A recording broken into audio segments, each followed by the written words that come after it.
Primera de Juan, capítulo 1, versículo 1 al 4. Primera de Juan, capítulo 1, versículo 1 al 4. Y lo voy a leer en la Nueva Versión Internacional. ¿Ya lo proyectamos, hijos? Muy bien, gracias.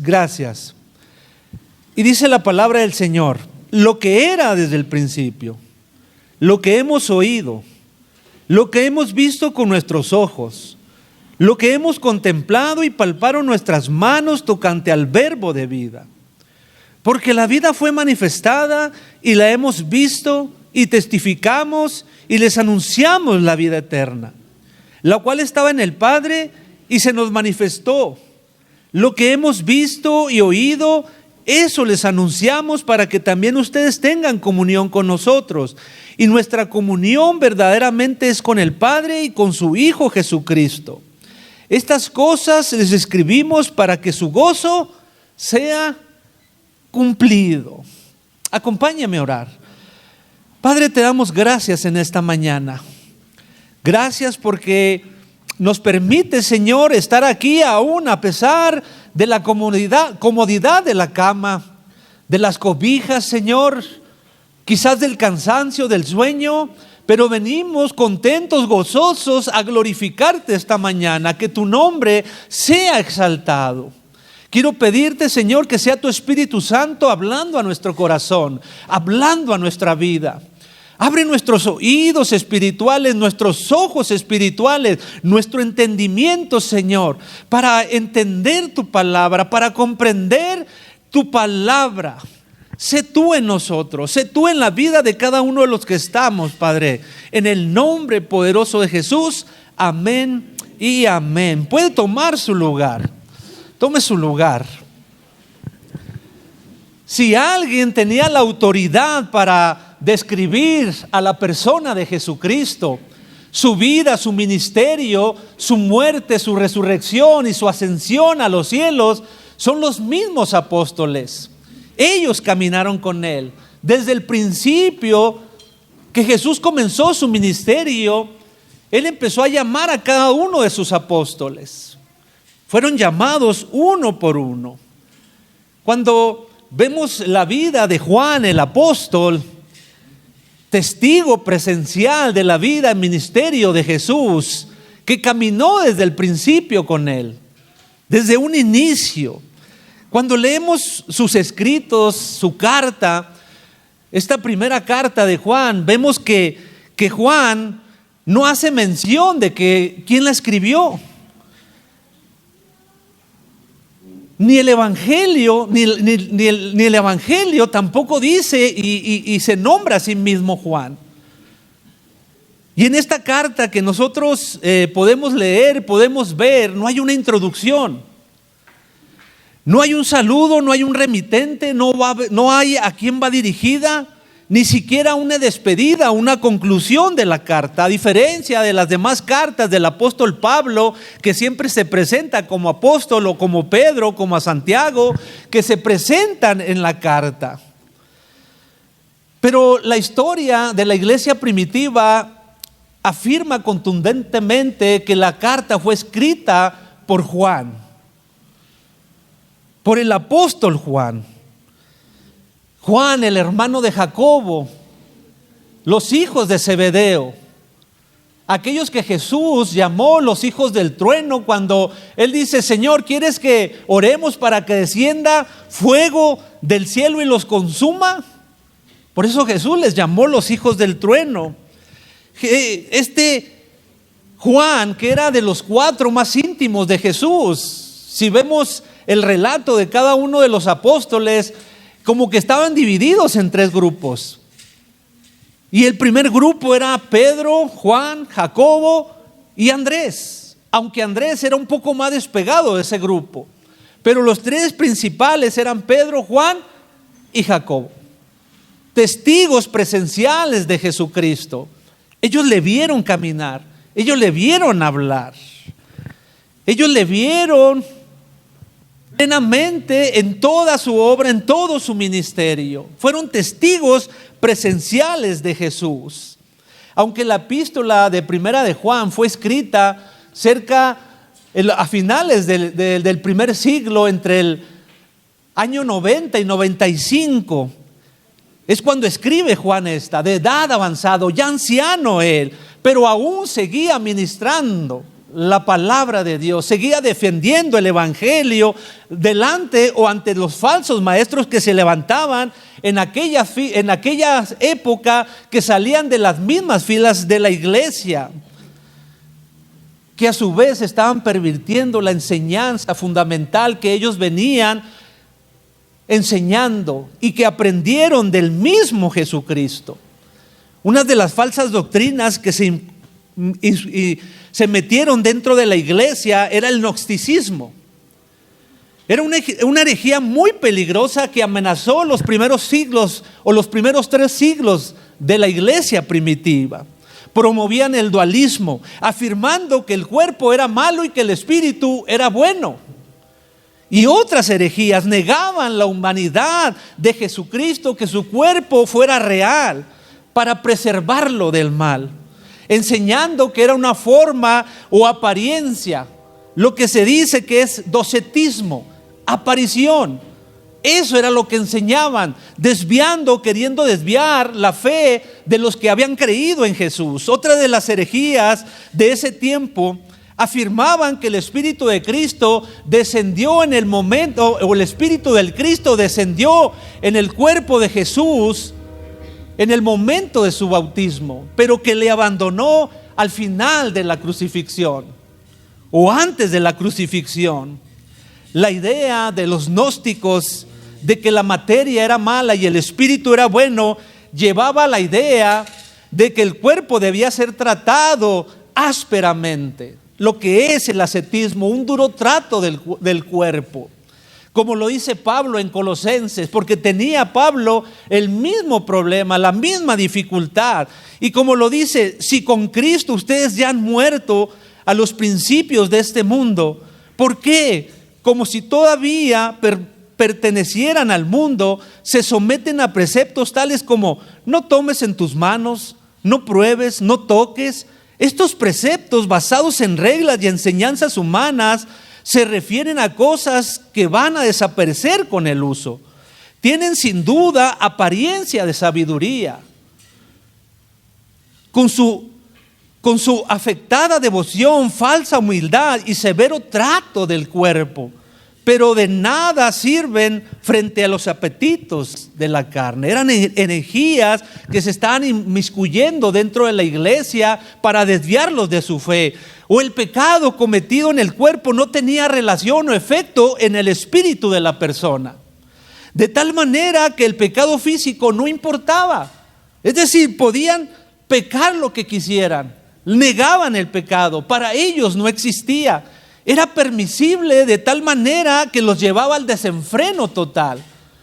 Eso era lo que estaban introduciendo dentro de la iglesia primitiva. Entonces vemos a Juan a la edad avanzada luchando contra estos falsos maestros que querían desviarlos de la fe, herejías que destruían la verdadera humanidad de Jesús, sino que también la expiación de Jesús. Y si negaban la expiación de Jesús, ¿quién iba a perdonar todos nuestros pecados? Porque Él murió en la cruz del Calvario por todos nuestros pecados.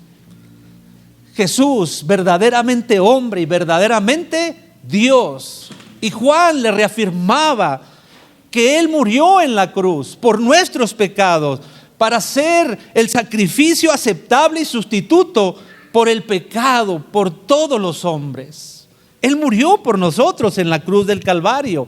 Hebreos hace alusión también a esto y dice: por tanto, ya que ellos son de carne y de hueso, Él también compartió esa naturaleza humana para anular mediante la muerte al que tiene el dominio de la muerte. Esta falsa doctrina se inmiscuía y decía: no, Jesús no llegó en un cuerpo real, era un aparecido, un espíritu, y era fuerte, de tal manera que muchos seguían esta filosofía.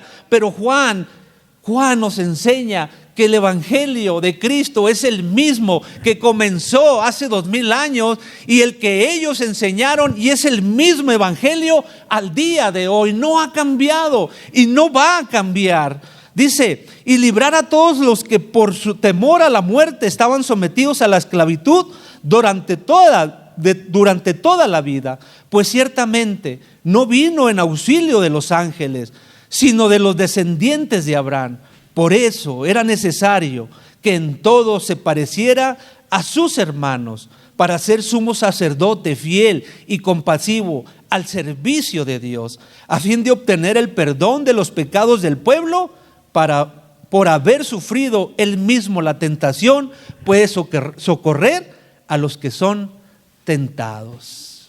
Cristo, meramente hombre y meramente Dios. Juan no duda en confrontarlos a estos falsos maestros y comienza la carta lo que era desde el principio. Lo que era desde el principio, y la pregunta que tenemos que hacernos: ¿del principio de qué? La expresión de Juan que utiliza aquí es semejante al Génesis, aunque pudiera aplicarse a la eternidad del Hijo de Dios. Cuando Juan describe en el Evangelio, en el capítulo 1, versículo 1, en el principio ya existía la palabra. La palabra estaba con Dios y Dios mismo era la palabra. Y la palabra, dice el versículo 14, se hizo carne y habitó entre nosotros. Y dice Juan, y vimos su gloria. Vimos su gloria, la gloria que corresponde al unigénito del Padre, lleno de gracia y de verdad. Sin embargo, estas palabras que utiliza Juan, lo que era desde el principio, no se trata de la naturaleza eterna del Hijo, sino que está haciendo referencia al comienzo del Evangelio, a lo que Jesús comenzó a enseñar desde el principio. De hecho, Juan fue uno de los primeros apóstoles que Jesús recibió, porque ellos comenzaron a seguirle. Cuando Juan el Bautista dice: he aquí el Cordero de Dios que quita el pecado del mundo, y Juan y Andrés comenzaron a seguir a Jesús desde el principio. No, él tenía las credenciales para presentar plenamente a Jesús, porque él le oyó, él le vio, él lo pudo palpar, él lo pudo contemplar. Él tenía esas credenciales, lo que era desde el principio. No dice el que era desde el principio, sino lo que era desde el principio. Es decir, lo que se proclamó desde el principio, el Evangelio de Cristo, una expresión a la enseñanza de la doctrina que los apóstoles habían enseñado acerca de la verdad del Verbo encarnado de Jesucristo. Mensaje que los falsos maestros querían destruir. Pero Juan decía: yo lo vi, yo lo escuché. La expresión desde el principio en la carta de Juan aparece 8 veces. En una de ellas dice: queridos hermanos, lo que escribo no es un mandamiento nuevo, sino un antiguo que ha tenido desde el principio. Este mandamiento antiguo es el mensaje que ya oyeron. Es el mensaje que ya oyeron. Juan afirmando lo que era desde el principio. Aunque en 1 Juan 2:13 dice: les escribo a ustedes, padres, porque han conocido al que es desde el principio. Cada uno de estos pasajes debe interpretarse en su contexto, no aislarlos y sacar un mensaje, una doctrina, sino en el contexto. Porque el mismo Jesús, cuando dijo en Juan 8:58, Jesús les dijo: de cierto les digo, antes de que Abraham fuese, yo soy. El mensaje de ellos estaba inmerso la eternidad del Verbo, la eternidad de Cristo, la divinidad de Jesús. Ese era el mensaje de ellos, y no un fantasma que se aparecía de vez en cuando, porque ellos son testimonio real y claro de la persona de Jesucristo. Aunque nosotros no lo podamos ver, nosotros hemos creído a esa verdad. Dice el versículo: lo que hemos un pronombre personal, plural, nosotros, refiriéndose a los apóstoles.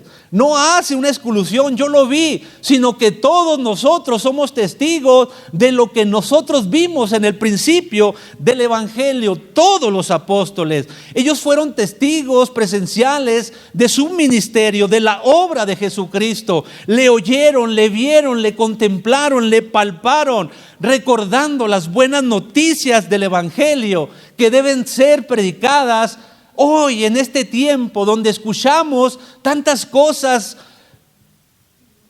que se salen de la verdad del Evangelio. Hemos titulado este mensaje Testigos del mensaje inalterable de la verdad. Testigos del mensaje inalterable de la verdad. Este mensaje que comenzó hace 2000 años sigue siendo el mismo hoy. No ha cambiado. Ellos eran testigos presenciales, reales, verdaderos, que le escucharon a él, escucharon su voz. Nadie les platicó, ellos mismos lo escucharon. Y este es el primer punto que yo quiero establecer. Escucharon su voz. Todos ellos oyeron lo que Jesús habló. Los oídos físicos de ellos oyeron al verbo de vida personalmente. Jesús les dio a conocer el Padre, las verdades del Evangelio. Todo lo que Él quería que ellos conocieran, Él se los hizo saber. Ellos lo escucharon, una voz audible del verbo encarnado, de Jesús mismo. Aún escucharon la voz del Padre. Cuando vamos a Marcos capítulo 9 versículo 7 dice: entonces apareció una nube que les envolvió, de los cuales salió una voz que dijo: este es mi Hijo amado. Este es mi Hijo amado, escúchenlo. Está hablando en el tiempo de la transfiguración, cuando vieron la gloria de Cristo, cuando vieron su resplandor y una nube que los cubre y escuchan la voz del cielo, una voz del cielo. Pedro hace referencia en esto en su segunda carta. Hace referencia a esto. Cuando le dimos a conocer la venida de nuestro Señor Jesucristo en todo su poder, no estábamos siguiendo sutiles cuentos supersticiosos, sino dando testimonio de su grandeza que vimos con nuestros propios ojos. Pues cuando Él recibió de Dios Padre la honra y la gloria, desde la magnífica gloria le fue enviada una voz que decía: este es mi Hijo amado en quien me complazco. Y dice Pedro contundentemente: y nosotros oímos esa voz. Nadie les platicó, nadie les dijo. Ellos eran testigos reales, presenciales de la obra, ministerio, de todo lo que Jesús hizo, aún en su muerte, su resurrección y su ascensión a los cielos. Ellos lo vieron, son testigos. No podemos encontrar a alguien más que fueron testigos presenciales para mostrarnos la obra de nuestro Señor Jesucristo, el Evangelio que sigue siendo el perdón de nuestros pecados por la obra de Cristo en la cruz.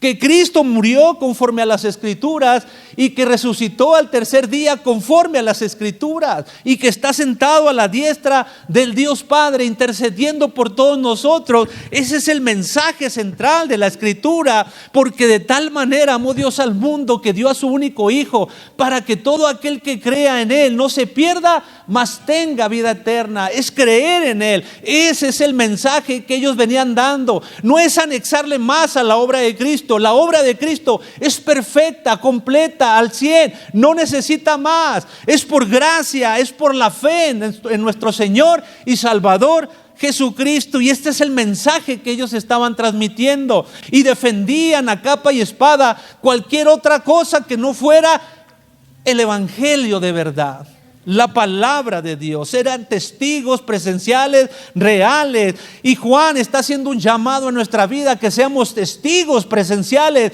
de la obra de Jesucristo. Vidas transformadas, vidas cambiadas por el poder de su Espíritu Santo.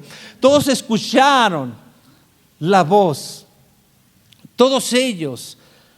Jesús mismo dijo: las palabras que les he hablado son espíritu y son vida. El mismo apóstol Pedro decía: Señor, ¿a quién iremos si solo tú tienes palabras de vida eterna? Él es el mensaje. Jesús, el Verbo encarnado, Él da vida eterna. Juan, a través de esta epístola, nos hace ese llamado a nosotros. Está afirmando Juan la autenticidad del mensaje que predicaban.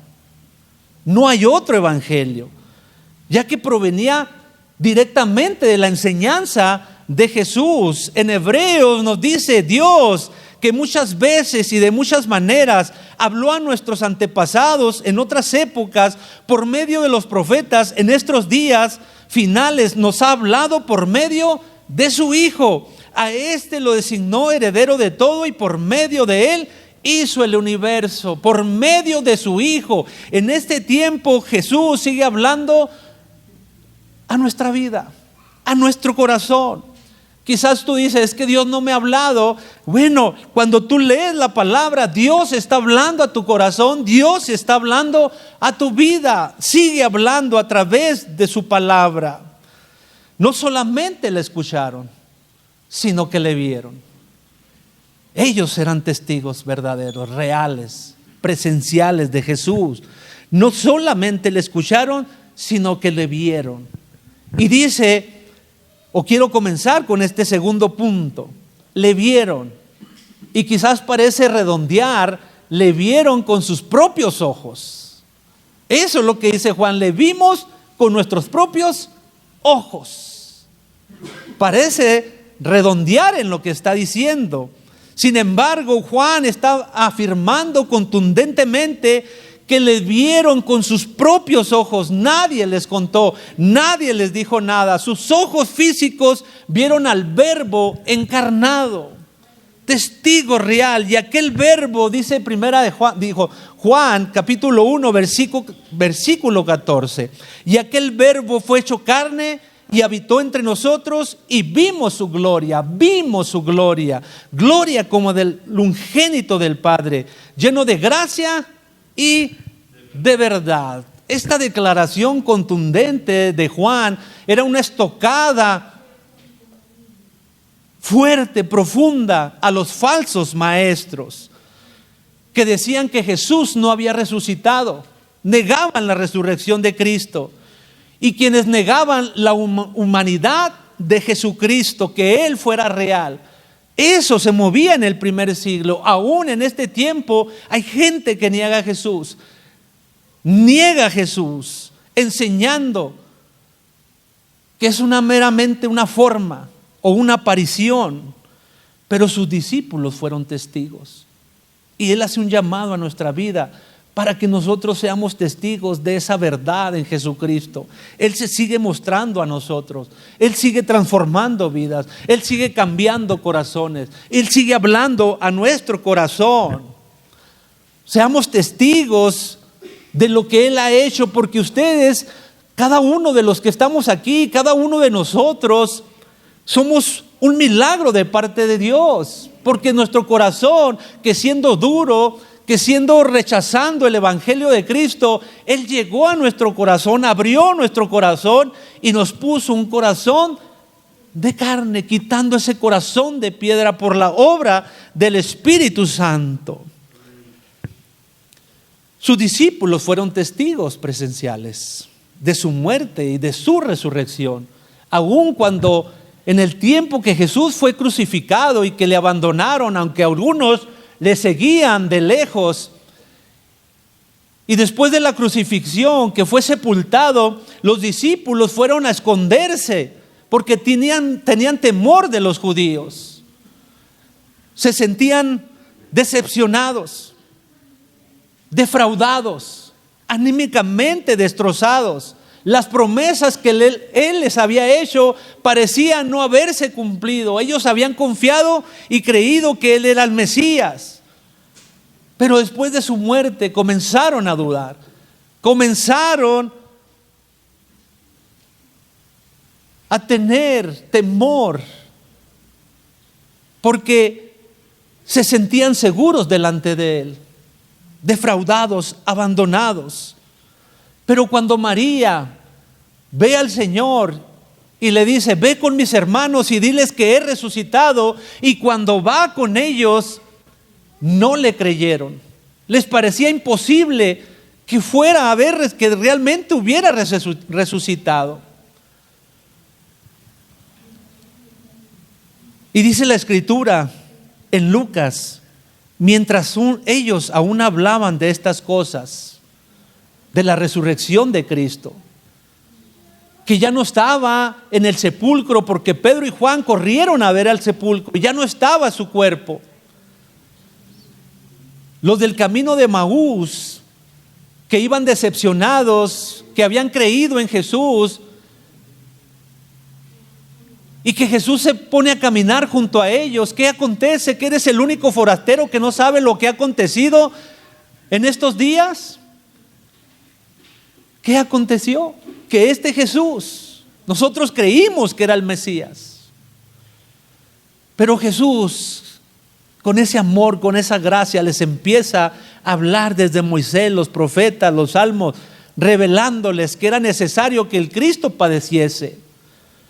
Y cuando iban caminando y se hacía noche, Él hizo como que seguía adelante. Pero ellos le dijeron: quédate con nosotros. Y se quedó con ellos. Y cuando partió el pan, sus ojos fueron abiertos y reconocieron que era Jesús. Inmediatamente se desapareció de su vista. Y ellos regresaron y volvieron con los discípulos. Y mientras ellos hablaban de estas cosas, Jesús se puso en medio de ellos y les dijo: paz a vosotros.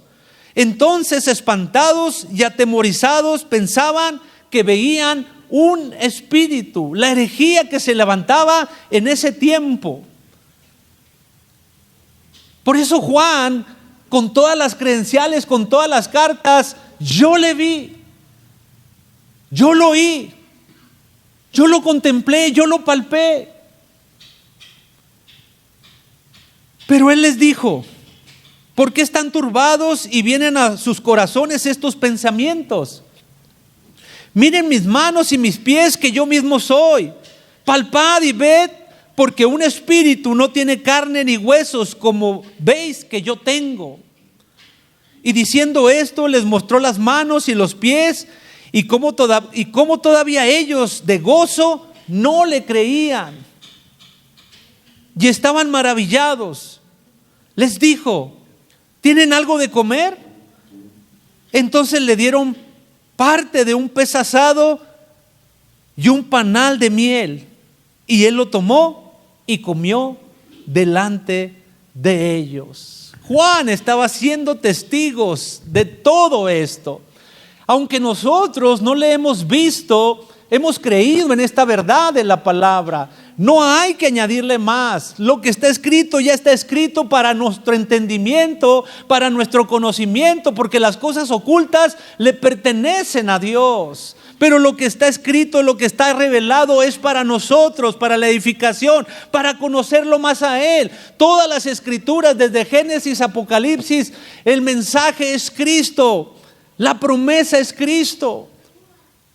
La promesa es Él para nuestra vida. Aún Pablo, cuando habla, dice: en primer lugar, en 1 Corintios, les he enseñado lo mismo que yo recibí. Lo que Él aprendió, Él lo estaba enseñando. Que conforme a las Escrituras, Cristo murió por nuestros pecados, que también conforme a las Escrituras fue sepultado y resucitó al tercer día. El mensaje central del Evangelio.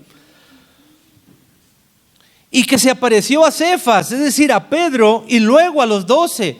Después se apareció a más de 500 hermanos a la vez, de los cuales muchos aún viven y otros ya han muerto. Luego se apareció a Jacobo, después a todos los apóstoles, y por último se me apareció a mí, que soy como un niño nacido fuera de tiempo. A decir verdad, yo soy el más pequeño de los apóstoles y no soy digno de ser llamado apóstol porque perseguía a la iglesia de Dios.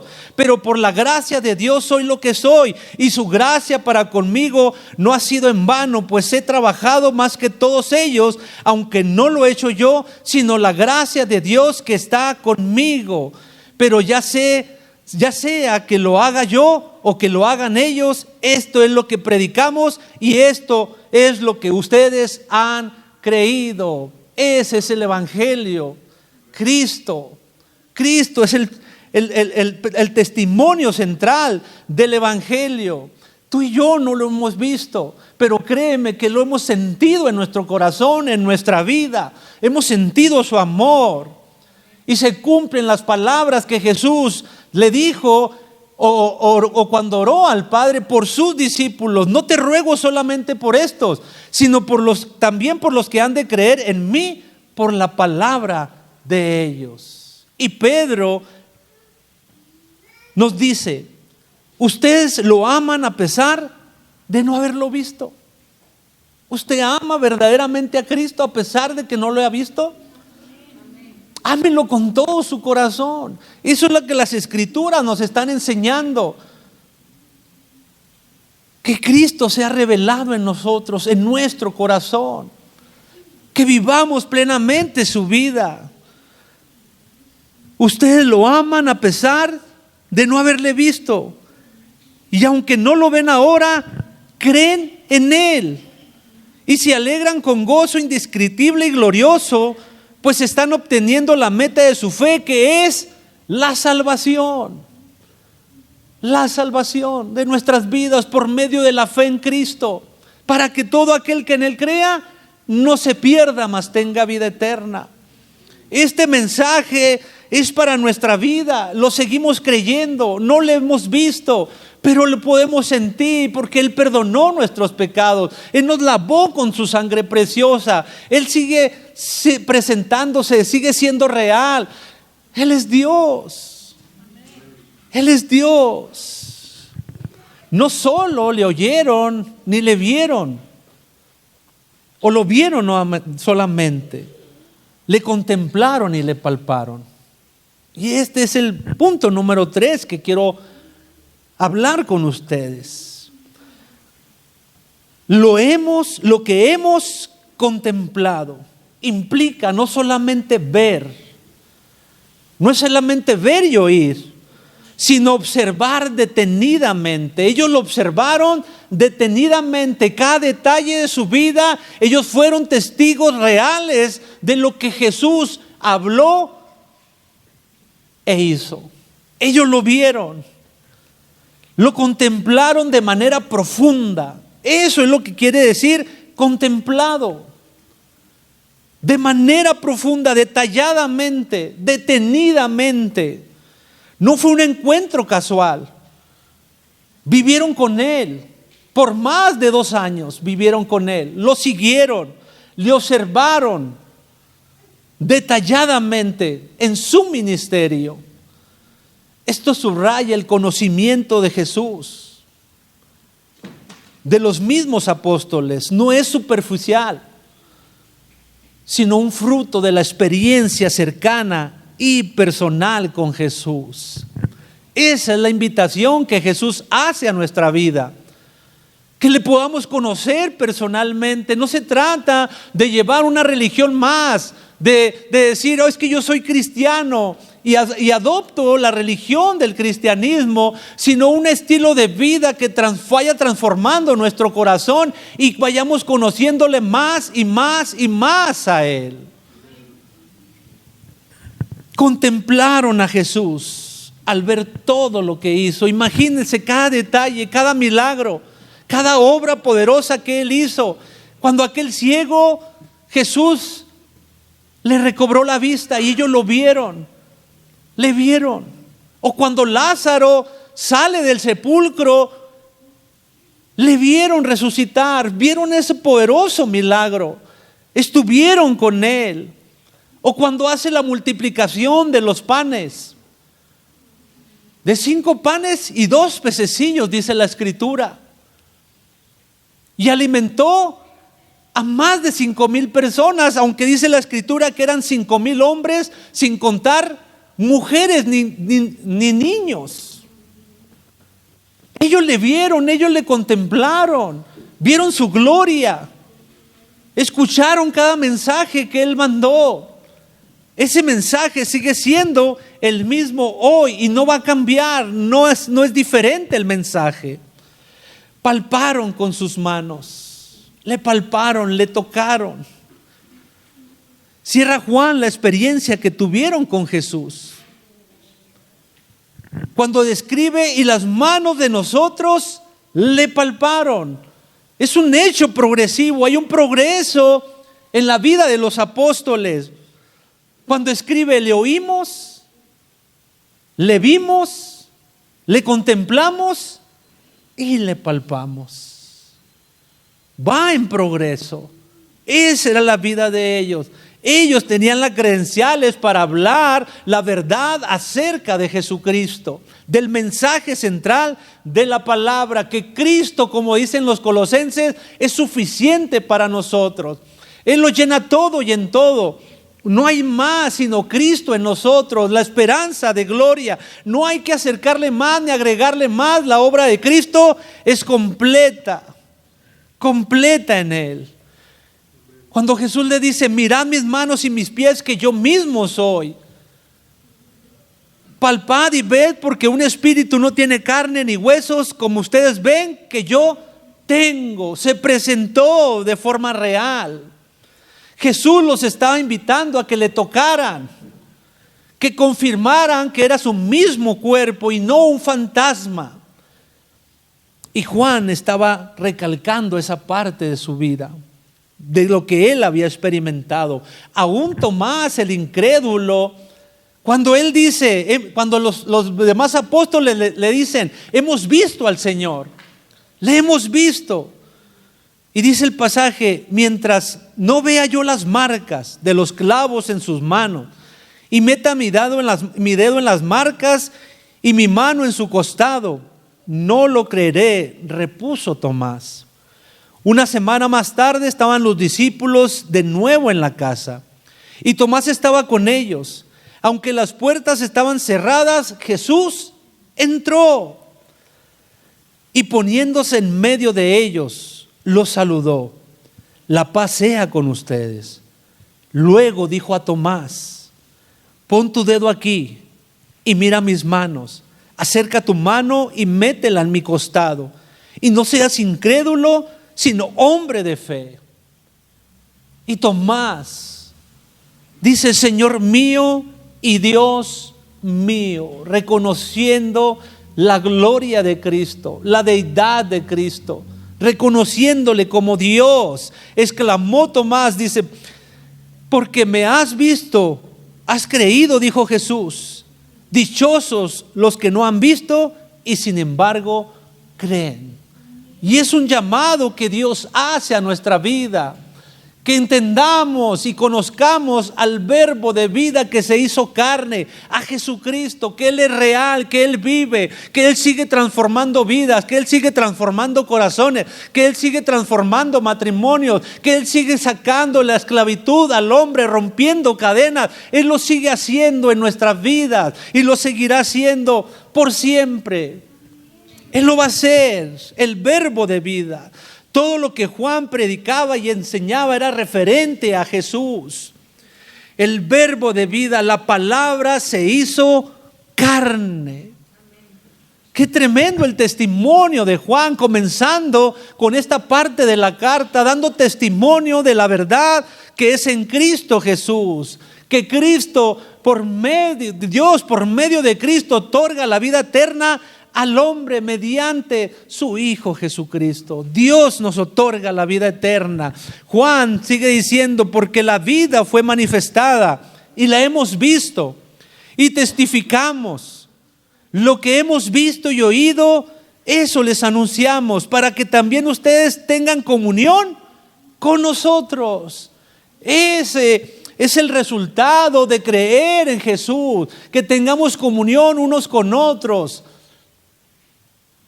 Y una comunión que comienza primeramente con Él, hacia arriba, y luego es horizontal entre nosotros. La comunión, el conocimiento de Cristo en nuestras vidas nos lleva a tener una relación con los demás que conocen de Cristo.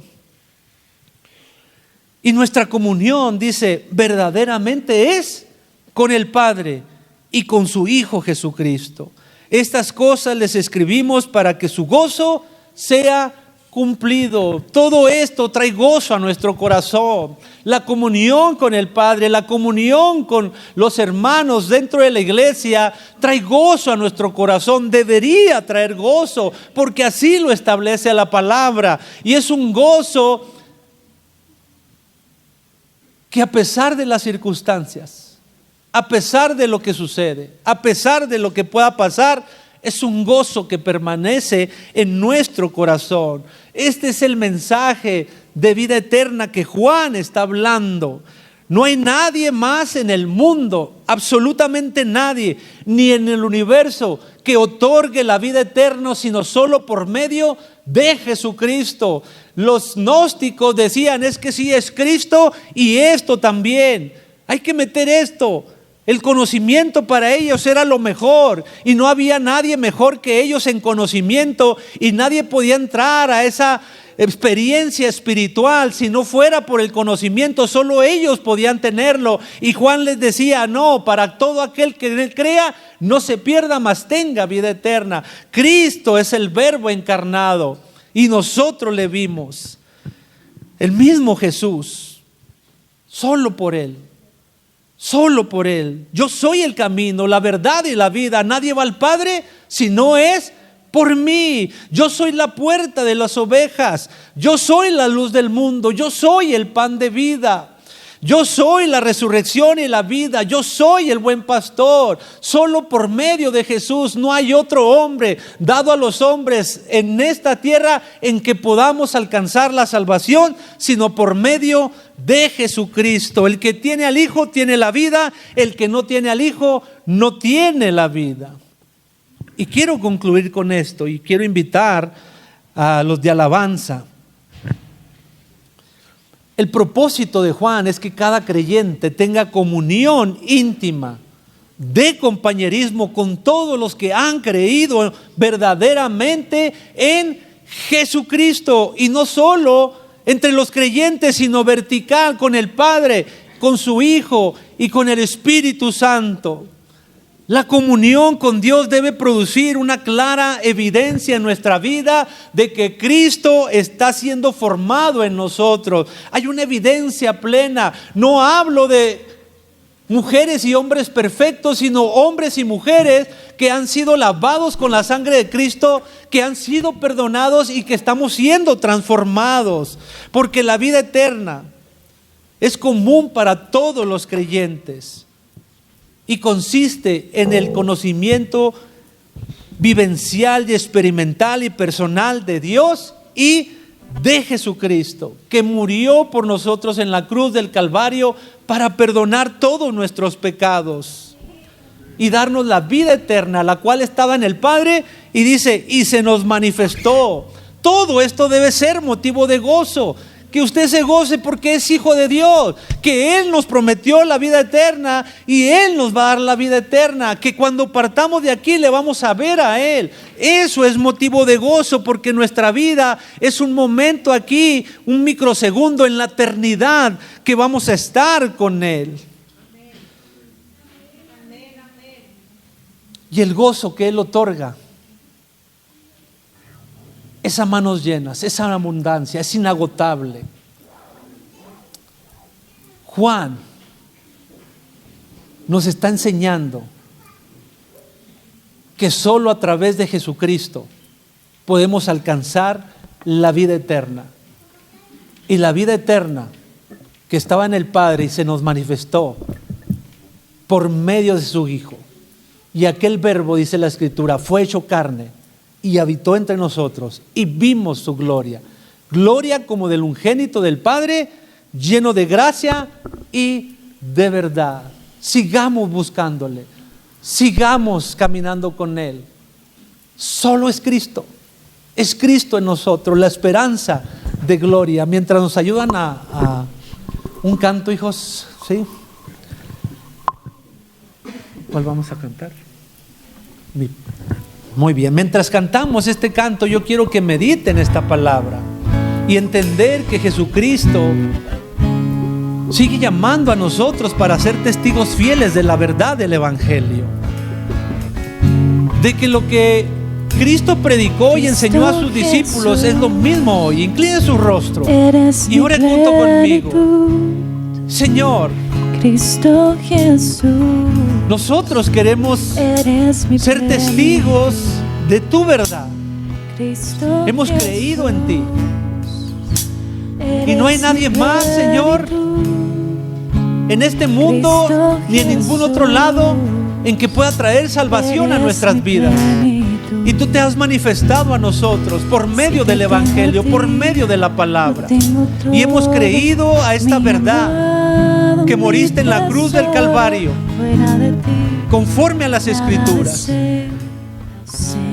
y que resucitaste, Señor, al tercer día, y que el sacrificio ese que hiciste en la cruz del Calvario, donde derramaste toda tu sangre, perdonó todos nuestros pecados, nos lavaste con tu sangre, y nosotros queremos ser testigos de esta verdad, de predicarte a ti, de hablarte a ti, así como ellos, a los apóstoles, Señor, a los que tú enseñaste y a todos los discípulos siguieron compartiendo esta verdad. Nosotros queremos seguir compartiendo esta verdad para que otros puedan conocerte, para que otros puedan llegar a ti, para que otros, Señor, puedan entender que tú moriste en la cruz para perdonar todos nuestros pecados, todos, absolutamente todos. Y hoy queremos caminar contigo en esta verdad, ser testigos de lo que tú has hecho, que cada uno de nosotros se convierta en testigo real, transformados por la palabra, por el Evangelio.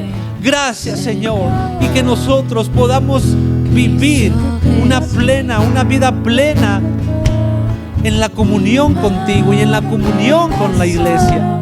Sé tú en nosotros, sé tú en nuestras vidas, Padre, en el nombre de Jesús. Gracias. Acompáñenos a cantar este canto.